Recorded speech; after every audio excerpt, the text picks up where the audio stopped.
Hello friends, कैसे हैं आप लोग। उम्मीद करता हूं कि आप लोग बहुत अच्छे होंगे। तो फ्रेंड्स, आज हम इस वीडियो में लेकर के आए हैं एनसीईआरटी साइंस का अध्याय 5। दोस्तों, 5वां चैप्टर जो है इस वीडियो में पूरी तरह से ख़त्म हो जाएगा, जिसका नाम है तत्वों का आवर्त वर्गीकरण।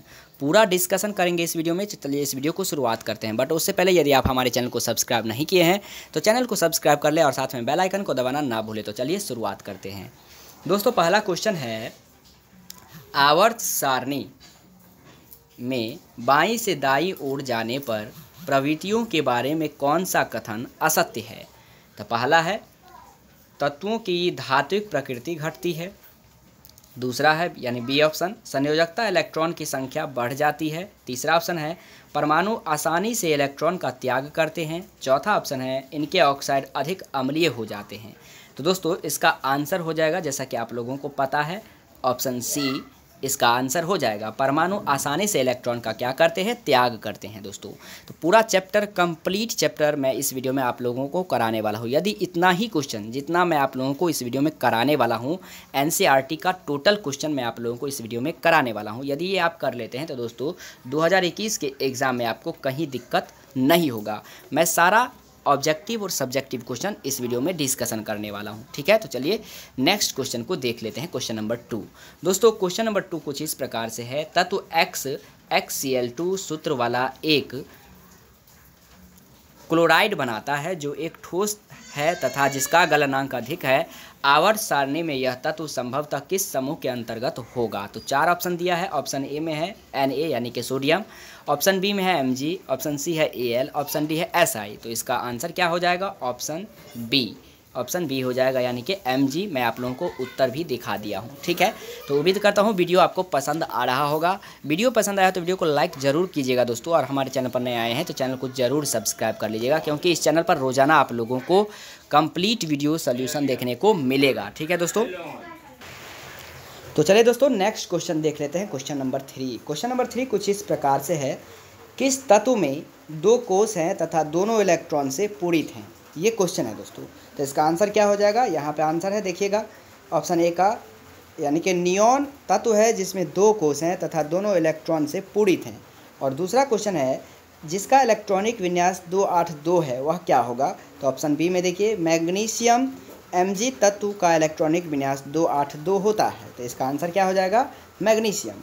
ऑप्शन सी में क्वेश्चन है दोस्तों, कुल 3 कोष हैं तथा संयोजकता कोष में 4 इलेक्ट्रॉन है, किस तत्व में होगा। तो दोस्तों ऑप्शन सी का होगा, सिलिकॉन तत्व है जिसमें 3 कोष हैं तथा संयोजकता कोष में 4 इलेक्ट्रॉन है। ठीक है, चौथा ऑप्शन है यानी डी में, कुल 2 कोष हैं तथा संयोजकता कोष में 3 इलेक्ट्रॉन है, तो वह किस तत्व में होगा। तो इसका आंसर क्या होगा, बोरोन तत्व है जिसमें 2 कोष है तथा संयोजकता कोष में 3 इलेक्ट्रॉन है। ठीक है, उसके बाद है दोस्तों ऑप्शन ई में, दूसरे कोष में पहले कोष से 2 गुने इलेक्ट्रॉन है, वह तत्व कौन सा होगा। तो वह इसका आंसर ई में देखिए, कार्बन सी तत्व है जिसमें दूसरे कोष में पहले कोष से 2 गुने इलेक्ट्रॉन है। ठीक है, यानी यहाँ सब पे आप देख रहे हैं, नियॉन का संकेत क्या हो गया, Ne, मैग्नीशियम का हो गया Mg, सिलिकॉन का हो गया Si, बोरोन का हो गया B, कार्बन का हो गया C। ये सब क्या हो गया, तो दोस्तों संकेत हो गया। ठीक है, जैसे मान लीजिए कार्बन है, अगर कार्बन का एग्जाम में पूछता है कि संकेत क्या होगा तो आपको बोलना है C होगा। ठीक है, उम्मीद करता हूँ आप लोगों को क्वेश्चन 3 जो है, क्वेश्चन 3 में 5 क्वेश्चन है, पाँचों क्वेश्चन आप लोगों को समझ में आ गया होगा। चलिए नेक्स्ट क्वेश्चन की ओर बढ़ते हैं। Question number 4। क्वेश्चन नंबर 4 कुछ इस प्रकार से है दोस्तों, आवर्त सारणी में बोरोन के स्तंभ के सभी तत्वों के कौन से गुणधर्म समान है, यानी कि बराबर है। और दूसरा क्वेश्चन है, आवर्त सारणी में फ्लोरीन के स्तंभ के सभी तत्वों के कौन से गुणधर्म समान है। ठीक है, तो ये क्वेश्चन हो गया। चलिए इसका और क्वेश्चन हम लोग देख लेते हैं। क्वेश्चन नंबर 4 का पहले ए और बी का हम लोग आंसर देख लेते हैं दोस्तों। क्वेश्चन नंबर 4 का ऑप्शन ए है। ऑप्शन ए में क्वेश्चन था, बोरॉन तीसरे ग्रुप से संबंधित है। तीसरे ग्रुप के तत्वों के गुणों में निम्नलिखित समानताएं होती है। पहला, सभी तत्वों के संयोजकता इलेक्ट्रॉन 3 होते हैं। सभी के ऑक्साइड का सूत्र R2O3 होता है। सभी के हाइड्राइड का सूत्र RH3 होता है। सभी तत्वों की संयोजकता 3 होते हैं। तो ये था क्वेश्चन नंबर जो ए था दोस्तों, आवर्त सारणी में बोरॉन के स्तंभ के सभी तत्वों के कौन से गुणधर्म समान है। तो यहाँ मैंने आप लोगों को दिखा दिया, ठीक है। अब क्वेश्चन नंबर बी को गौर से देखिए, आवर्त सारणी में फ्लोरीन के स्तंभ के सभी तत्वों के कौन से गुणधर्म समान है। तो इसका आंसर ये हो जाएगा यहाँ जो आपको दिखाई दे रहा है। आवर्त सारणी में फ्लोरीन के स्तंभ के सभी तत्वों में निम्न गुणधर्म समान होते हैं। निम्नलिखित गुणधर्म, पहला, सभी तत्वों के संयोजकता समान होते हैं, यानी कि 1 होता है, और सभी तत्वों के बाहरी कक्ष में 7 इलेक्ट्रॉन होते हैं। क्वेश्चन नंबर 5 की ओर बढ़ते हैं। क्वेश्चन नंबर 5 है, एक परमाणु का इलेक्ट्रॉनिक विन्यास 287 है। इस तत्व की परमाणु संख्या क्या होगा और निम्न में से किस तत्व के साथ इसकी रासायनिक समानता होगी। परमाणु संख्या कोष्टक में दी गई है। तो दोस्तों यहाँ देख लीजिए, ऑप्शन ए जो क्वेश्चन पूछ रहा है उसका आंसर होगा, इस तत्व की परमाणु संख्या 287 अगर है तो वह आपका क्या होगा, वो आपको मैं आप लोगों को बताने वाला हूँ। तो ऑप्शन बी का जो क्वेश्चन होगा, इस तत्व की परमाणु संख्या क्या है, तो परमाणु संख्या क्या होगा, 17। जो सवाल पूछा वह हो जाएगा 17। 17 किसका होता है, तो दोस्तों क्लोरीन का परमाणु संख्या होता है 17, ठीक है। चलिए अब हम जो ऑप्शन बी में पूछा गया है वो हम देख लेते हैं। ऑप्शन बी में पूछा गया, निम्न में किस तत्व के साथ इसकी रासायनिक समानता होती है। तो इसका आंसर होगा F9, यानी कि फ्लोरीन 9, जिसका परमाणु संख्या 9 होता है, उस तत्व के साथ उपरोक्त परमाणु की रासायनिक समानता होगी, क्योंकि F9 के बाह्य कक्ष में भी 7 इलेक्ट्रॉन है। तत्व का रासायनिक गुण उनकी संयोजकता बाह्य कोष्ठ में उपस्थित इलेक्ट्रॉन पर निर्भर करती है। दोस्तों मैं आपको बता दूं कि क्लोरीन के अंतिम कक्षा में इसमें 7 इलेक्ट्रॉन होते हैं, और फ्लोरीन यानी F9 का जो होता है उसके अंतिम कक्षा में भी 7 इलेक्ट्रॉन होते हैं। तो ये दोनों क्या है, समान है, संयोजकता के हिसाब से क्या है, समान है, फ्लोरीन और क्लोरीन, ठीक है। तो उम्मीद करता हूँ कि दोस्तों आप लोगों को पसंद आया होगा। क्वेश्चन नंबर 6 जो है समझ में आया होगा। तो किसके साथ हो जाएगा, F9 के साथ, क्योंकि क्लोरीन का परमाणु संख्या होता है 17 और अंतिम कक्षा में 7 इलेक्ट्रॉन, और फ्लोरीन का परमाणु संख्या 9 और अंतिम कक्षा में 7 इलेक्ट्रॉन, तो दोनों बराबर हो गया। चलिए क्वेश्चन नंबर 6 की ओर बढ़ते हैं। क्वेश्चन नंबर 6 कुछ इस प्रकार से है, आवर्त सारणी में 3 तत्व तथा इसकी स्थिति निम्न प्रकार है। इस प्रकार से दिया गया है दोस्तों, समूह 16 और समूह 17 में दिया गया है तत्व। अब देखिए क्वेश्चन क्या है, अब बताइए कि ए धातु है या अधातु है, ये बताना है। ए की अपेक्षा सी अधिक अभिक्रियाशील है या कम, ये भी बताना है। सी का आकार बी से बड़ा होगा या छोटा, ये भी बताना है। और ऑप्शन डी में है, तत्व ए किस प्रकार के आयन धनायन या ऋणायन बनाएगा। तो बारी बारी से इसका आंसर देख लीजिए। ऑप्शन ए का आंसर क्वेश्चन है कि ए धातु है या अधातु। तो तत्व ए ग्रुप 17 से संबंधित है, जो आवर्त सारणी में दाएं तरफ है, अतः यह एक अधातु है। जो भी आवर्त सारणी में दाएं तरफ होता है वह आपका अधातु होता है। जी हाँ दोस्तों, चलिए अब हम लोग नेक्स्ट क्वेश्चन यानी बी की ओर बढ़ते हैं। ए की अपेक्षा सी अधिक अभिक्रियाशील है या कम। तो तत्व सी और तत्व ए की अपेक्षा कम क्रियाशील है, क्योंकि एक समूह में नीचे की ओर जाने पर अभिक्रियाशील घटती है।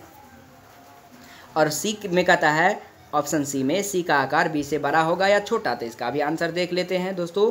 सी तत्व का आकार बी से छोटा होगा, क्योंकि किसी आवर्त में बाएं से दाएं ओर जाने में तत्व का आकार कम हो जाता है, क्योंकि बाएं से दाएं जाने पर नाभ के आवेश बढ़ जाता है, और जो इलेक्ट्रॉन को अपनी ओर आकर्षित करके परमाणु के आकार को कम कर देता है। तो इसका आंसर ये हो जाएगा ऑप्शन सी का। और डी है कि तत्व ए किस प्रकार के आयन धनायन या ऋणायन बनाएगा। तो तत्व ए जो है ऋणायन बनाएगा, क्योंकि यह एक अधातु है और यह ग्रुप 17 का तत्व था दोस्तों। क्वेश्चन नंबर 7 की ओर बढ़ते हैं। क्वेश्चन नंबर 7 है, नाइट्रोजन परमाणु संख्या जिसका 7 होता है तथा फास्फोरस उसका परमाणु संख्या 15 होता है, आवर्त सारणी के समूह 15 के तत्व है। इन दोनों तत्वों का इलेक्ट्रॉनिक विन्यास लिखना है, और इनमें से कौन सा तत्व अधिक ऋण विद्युत होगा और क्यों होगा वो बताना है। तो बारी बारी से ध्यान से समझिएगा दोस्तों। नाइट्रोजन का इलेक्ट्रॉनिक विन्यास 2,5 है, जबकि फास्फोरस का इलेक्ट्रॉनिक विन्यास 2,8,5 है। इलेक्ट्रॉनिक विन्यास दोनों का समझ में आ गया। और नाइट्रोजन फास्फोरस से अधिक ऋण विद्युत होगा, क्योंकि हम जानते हैं कि एक ही समूह में ऊपर से नीचे की ओर जाने में प्रभावी नाभिकीय आवेश घटता है, तथा सबसे बाहरी इलेक्ट्रॉन नाभिक से दूर हो जाता है और इलेक्ट्रॉनों को ग्रहण करने की प्रवृत्ति कम हो जाती है। तो उम्मीद करता हूं कि क्वेश्चन नंबर 7 का आंसर आप लोगों को सटीक मिल गया होगा और समझ में भी आया होगा। कहीं भी अगर आपको दिक्कत होता है, कन्फ्यूजन होता है समझने में, तो आप हमें कमेंट करके ज़रूर बताइएगा दोस्तों, ठीक है। चलिए नेक्स्ट क्वेश्चन की ओर बढ़ते हैं। क्वेश्चन नंबर दोस्तों 8 है, तत्वों के इलेक्ट्रॉनिक विन्यास का आधुनिक आवर्त सारणी में तत्व की स्थिति से क्या संबंध होता है। तो चलिए इसका आंसर देख लेते हैं। क्वेश्चन नंबर 8 का आंसर होगा, उत्तर मैंने लिख दिया है दोस्तों, किसी तत्व के इलेक्ट्रॉनों को विभिन्न कक्षाओं जैसे के, एल, एम आदि में व्यवस्थित करने की क्रिया को इलेक्ट्रॉनिक विन्यास कहते हैं। बहुत ही इंपॉर्टेंट क्वेश्चन है। किसी भी तत्व के विन्यास के आधार पर हम आवर्त सारणी में तत्वों की स्थिति बता सकते हैं। जैसे नाइट्रोजन का परमाणु क्रमांक 7 है, अतः नाइट्रोजन का इलेक्ट्रॉनिक विन्यास 2, 5 होगा। नाइट्रोजन के बाहरी कक्षा में 5 इलेक्ट्रॉन है, देख लीजिए 5 इलेक्ट्रॉन है बाहरी कक्षा में, यानी कि लास्ट में, अतः यह तत्व 5वें समूह में स्थित होगा। और इलेक्ट्रॉनिक विन्यास में 2 कक्षाएं हैं, अतः यह दूसरे आवर्त में होगा। इस प्रकार किसी भी तत्व के इलेक्ट्रॉनिक विन्यास द्वारा हम आवर्त सारणी में तत्वों की स्थिति ज्ञात कर सकते हैं। उम्मीद करता हूँ आप लोग नहीं समझे होंगे, तो समझिए दोस्तों। अगर ये 5 इलेक्ट्रॉन लास्ट में है तो आप ये समझ लीजिए कि इसमें 2, अतः यह दूसरे आवर्त में होगा। और अगर ये इसका 2 है लास्ट में, यानी कि शुरू में 2 है, तो यह दूसरे आवर्त में होगा। और लास्ट में 5 है, यह 5वें समूह में होगा, यानी कि बाहरी कक्ष में 5 इलेक्ट्रॉन है, अतः यह तत्व 5वें समूह में स्थित होगा। तो उम्मीद करता हूं कि आपको समझ में आ गया होगा। क्वेश्चन नंबर 9 को देख लेते हैं। आधुनिक आवर्त सारणी में कैल्शियम परमाणु संख्या 20 के चारों ओर 12, 19, 21 तथा 38 परमाणु संख्या वाले तत्व स्थित हैं। इनमें से किन तत्वों के भौतिक एवं रासायनिक गुणधर्म कैल्शियम के समान है। तो चलिए इसका भी आंसर देख लेते हैं।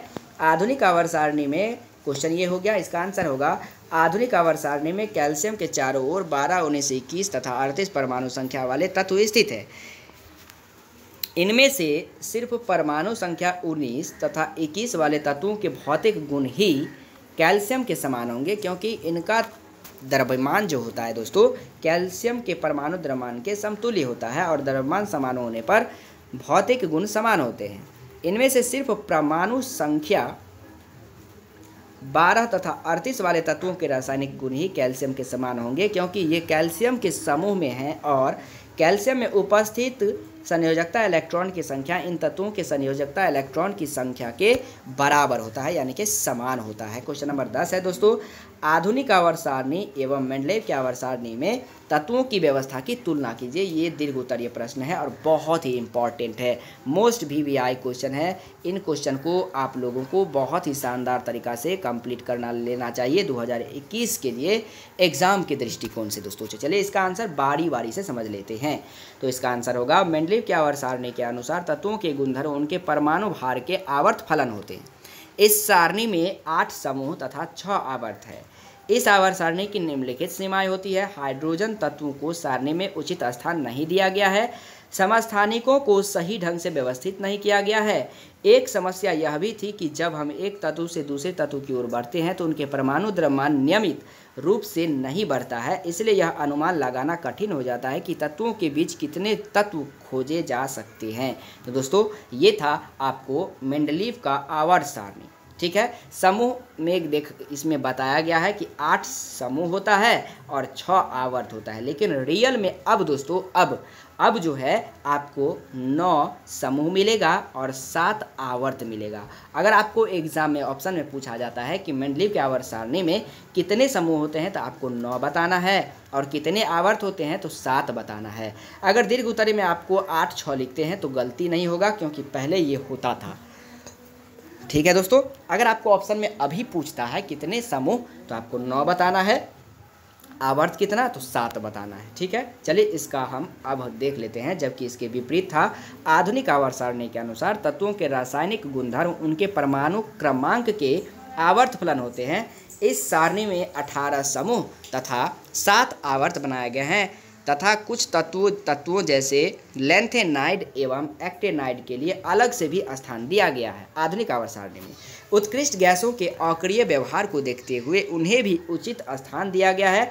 इस प्रकार आधुनिक आवर्त सारणी को देखते हुए मेंडलीव की आवर्त सारणी की तुलना में कई सुधार हुए, अनेक सुधार हुए। किसमें, यानी कि दोस्तों मेंडलीव के आवर्त सारणी में बहुत ज़्यादा त्रुटि था, यानी कि गलती था, जबकि आधुनिक आवर्त सारणी में जो है कम गलती है। लेकिन मेंडलीव का जितना भी गलती था वह आधुनिक आवर्त सारणी में सुधारा गया है। तो दोस्तों उम्मीद करता हूँ कि आप लोगों को आवर्त सारणी तत्वों का आवर्त वर्गीकरण जो है आपको बहुत ही शानदार तरीक़ा से समझ में आया होगा। इस तरह से टोटल एनसीईआरटी का जो सब्जेक्टिव क्वेश्चन है वह समाप्त हो चुका है। उम्मीद करता हूँ आपको पसंद आया होगा। वीडियो पसंद आया तो वीडियो को लाइक जरूर कीजिएगा और कमेंट करना मत भूलिएगा ये वीडियो आप लोगों के लिए कैसा रहा, क्योंकि मैं नेक्स्ट वीडियो में आप लोगों के लिए एक और चैप्टर लेकर के आऊँगा जो कि एक ही वीडियो में एक चैप्टर संपूर्ण रूप से ख़त्म हो जाएगा। ठीक है, तो दोस्तों उम्मीद करता हूँ मेरी बातें आप लोगों को पसंद आया होगा। वीडियो पसंद आया तो वीडियो को लाइक करना मत भूलिएगा और हमारे चैनल पर नए आए हैं तो चैनल को सब्सक्राइब करके बेल आइकन को दबाना मत भूलिएगा